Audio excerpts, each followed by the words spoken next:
So I know how difficult it is being a CEO. I've been a CEO my entire life, and the things that we deal with as being a CEO are critical decisions that will allow us to propel to the next level or stay stagnant where we are. So welcome to Live for Free, where we talk about transforming lives through real estate. And today we're going to talk specifically about you as a CEO, the things that you experience as a CEO, and some of those decisions that we make that will allow us to either propel forward and move to the next level or stay where we are. So let's go ahead and jump right in.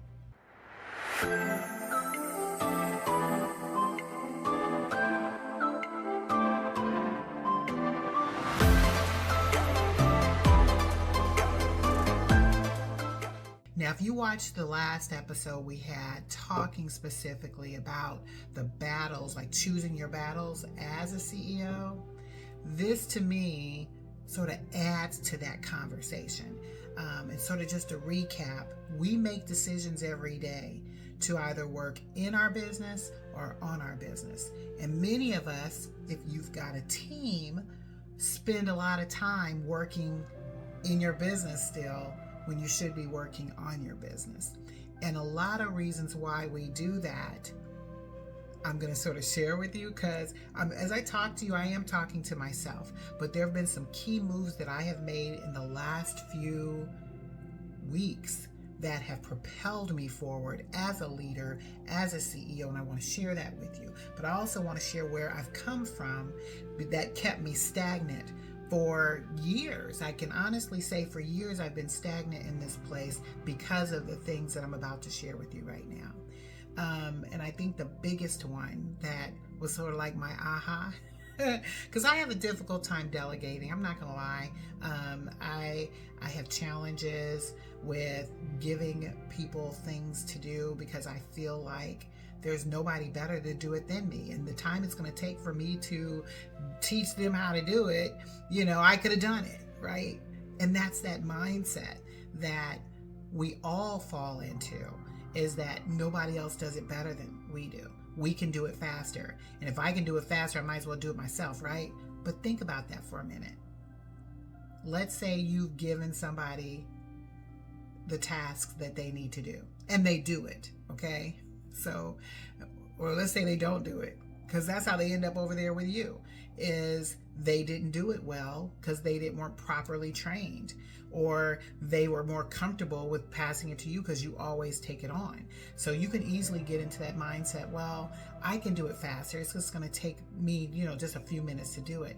That is the biggest trap that you will fall for as a leader if you do it. Because just because you can do it faster does not mean you need to do it, okay? And having that mindset are the things that are going to slow you down. Because not only are you teaching your team that even though you can do it faster, even though, you could get in and they know they can come to you to do it and you boom, boom, boom, knock it out, you're letting your team know that you don't trust them, number one. And that is one of the biggest killers in an organization, is you don't trust your team to do what it is that they're supposed to do. So that is a message you do not want to continually feed your team, because not only does that tear them, that it shows that you don't trust them to handle it, but it also tears down how they believe if they could handle it without you. So think about how that weed popping up in your business all the time can destroy your business, because you want them to know that you want them to know that you trust them, and you trust them to be able to handle it. So when things pop or things happen, you quickly delegate it back to them. Oh, okay, hey, this showed up, and push it back to them. Let them manage it, because you trust them to be able to manage it. So you need to be able to take on that skill versus, well, let me just do it because I can do it faster. Because guess what? It's going to keep showing up and showing up and showing up in your business, and you will never get any work done. And you must teach them that they are not alone in what it is that you give them. You still are there, and that's a balance. because you want to be kept up to speed on what is happening. And that's why I love my automation. We use a lot of automation, and we communicate very efficiently on the systems that we've created that allow for me to still stay in the loop. And I look at it when we need to, but they know they're not alone, that they can handle it. You trust them. And then you are now putting that labor on them. You're depending on them to be able to do the work that needs to be done. Because what you're telling them when you do it is that they can depend on your labor to do the work instead of your leadership. So leadership is more important than labor. Understanding what it is that you can give them to do and let them do that. That's what a good leader does. So I want to help you, as I'm helping myself, walk through that process in my mind that I can do it faster. But that was one of the biggest things that I still deal with today, is to delegate and let people do their job, because just because I can do it faster don't mean I need to do it.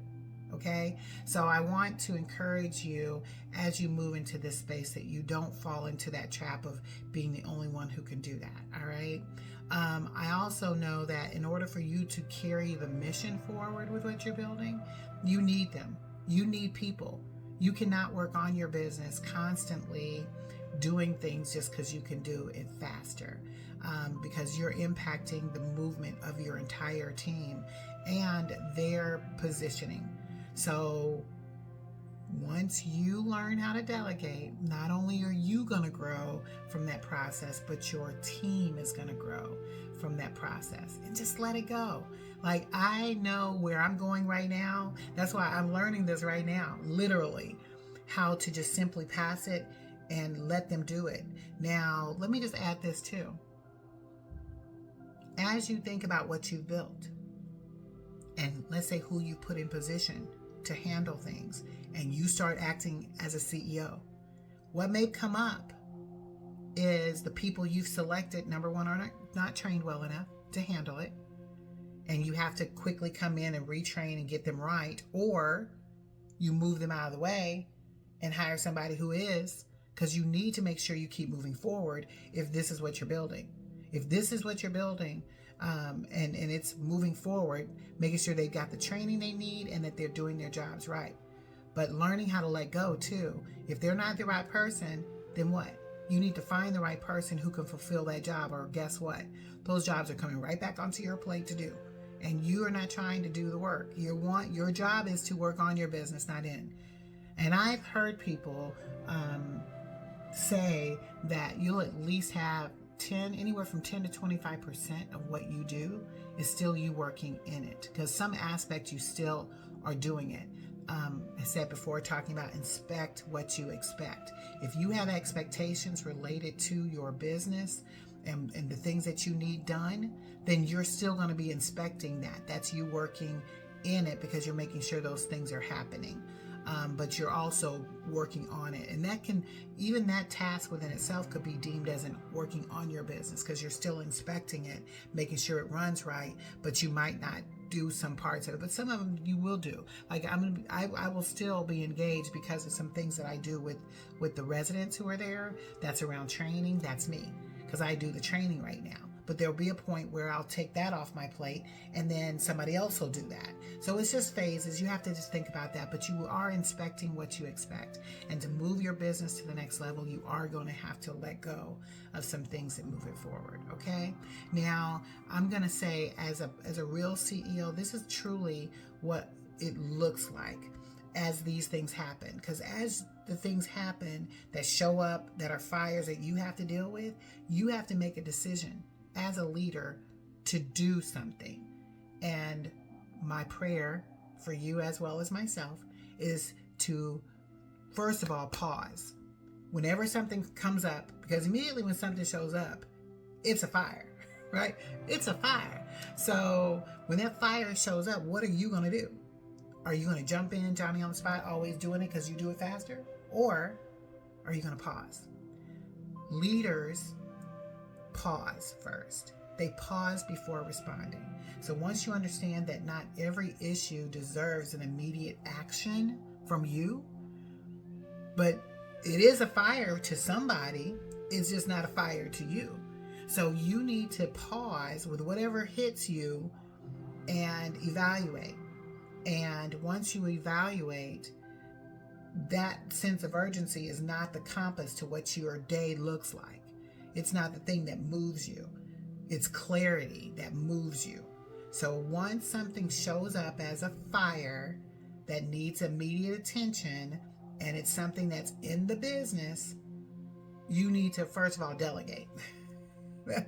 And then if it's not a delegation, then you're going to pause and at least realize just because it was put there doesn't mean it's an emergent need that you need to handle at that moment. Okay. And then you need to ask yourself, as a CEO, whatever the thing that showed up, is this something that requires my action right now? And is it something that moves our mission forward? Because if it doesn't move your mission forward, your mission and vision should be the very thing that you're moving toward, not away from, right? I've got so many examples of that right there in my life, even today, that I'm literally making decisions on related to where I'm going now. This is where we're going. This is where we were. We were here. And all these fires that are popping up or things that are happening up over here, we're making some very tough decisions as a CEO on what to do related to those things. And the biggest thing is it going to move us forward? You have to make that decision as a CEO. And then once you know what's happening, because if it's not, then it's not your battle to deal with. You figure out, oh, that's not one of our mission forwards. This is our answer, move it forward. And then from there, once you know that, and you know that it's something that you are going to delegate to your team, then let the person who you put in charge to delegate it. You know, you're not going to be there delegating the crumbs.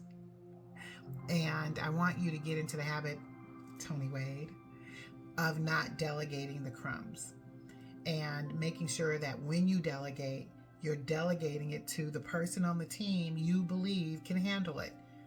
Even if the training isn't necessarily there, use that opportunity as a training opportunity for that person to build up on their skills and be there for them in that moment. There's so much value you're going to gain from that moment. But the goal is to give them that training. If you watch the other episode that we talked about how you go through training someone, please do that. Because that's going to save you so much time at the end. And your job is to eliminate weeds from your business so they don't come back. And they don't come back because you did a good job training and giving people the responsibility to do their job and you trust them. So once you've done that, allow the people, and you've trained them, allow them to rise to that level of expectation that you have for them. I have this saying that people rise to the level of expectations that you set. So it's easy to rise to low expectations, isn't it? So I encourage you, as you set expectations for the people who work with you, for you, in this business, that you let them know and you trust them to be able to manage the work that you've given them to do. And a lot of that comes from your actions as the CEO. You truly want to lead from strength and not from a space of habit. Because I'm guilty. I'm guilty of just taking things and doing it because that's what I've done. And it's hard when you've set that flaw, that failure up as a practice in your business. So I'm telling you, as a leader that now listens to me, learn from my mistakes, learn from my experiences, learn how to build them up from a place of expectation and then hold them to that. And then don't take it back on. Because once they know you're somebody that will handle it, guess what's going to happen? They're going to call on you every time something needs to be handled. And that is not the type of business you want to run. That is not the type of business you want to build. And because you're the leader that you are becoming, those are the things that you're going to want to do. So being able to position yourself as a leader that makes the right choices related to things that show up in the business, and you've delegated properly, those are the type of things that we're looking to do. Because now that you are in a position to where you're creating this, every day you're going to have this stuff show up. So what is the choice that you're going to make? Are you going to choose the mission? Are you going to choose the vision? Are you going to choose to stay out of the weeds and operate like the CEO that you're becoming every day? Or are you going to fall back on the same old stuff? Those are things that you have to decide to do. And every day, I'm just letting you know, I'm making choices to move to the next level, delegating to my team, finding opportunities where maybe some training was lacking, giving that to them, and then helping them be successful in the space that they need to be. Just inspect what I expect on a regular basis and move it forward. So as you're thinking about the leader that you are becoming, I want to encourage you in your business to build it up properly. Right now, most of you are doing the work on both sides, more so probably in it than on it, but learning how to navigate that well. And then as those weeds start showing up in your business, and I want you to take note of it now. Many of you who are in this space, take note of any weeds that are showing up. And if those weeds are showing up, what is it that you're going to do today to make those weeds disappear and stay gone so that you can have a business that is fully successful? So I hope that this blessed you today. I want you to subscribe to my channel if you have not yet, and get notifications so that you can be notified of the next message I send out. And join my Skool community at toniskool.com. That's TONISKOOL.com. When you join, you can join for free, and then look at the other things that we offer in our classroom. I look forward to seeing you then, and so it is.